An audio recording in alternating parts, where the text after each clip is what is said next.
Well, Bubba, what can I say? You've been bringing us all surprises and joy from the beginning. You were born early and had that full head of red hair.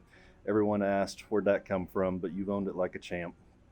We can't tell you how much we've all enjoyed watching you grow up, watching college and pro sports with you, and then watching you play and coaching along the way.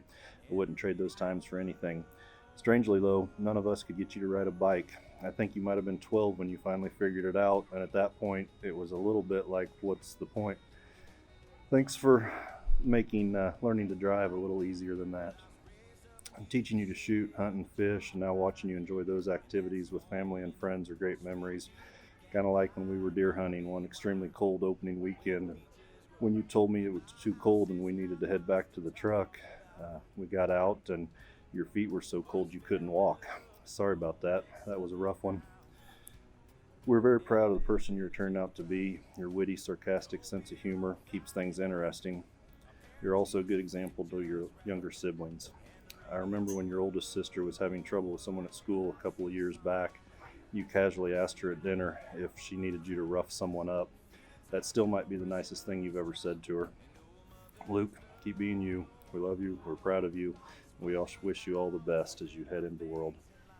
Luke, for 17 years, I've had the privilege of being your mother. You are exactly like me and nothing like me, and this has always made for an exciting dynamic. Being the mother of a son is by far one of my greatest joys. As most parents say, our kids' years go by way too quick and are often a blur. And while I know I've forgotten a lot of details from your younger years, there are a few memories that will never escape me. You weren't even old enough to remember this first story. You only know about it because I told you, and you will not let me live it down. When you were 2, I took you to the movies to see Alvin and the Chipmunks. It was December and cold and icy out. We were running late and had to park a little ways from the theater, so I opted to carry you. I hustled across the street, and right before making it to the sidewalk, I slipped on the ice and came crashing down. I was so dazed and shocked at what happened that I didn't even realize you weren't in my arms anymore.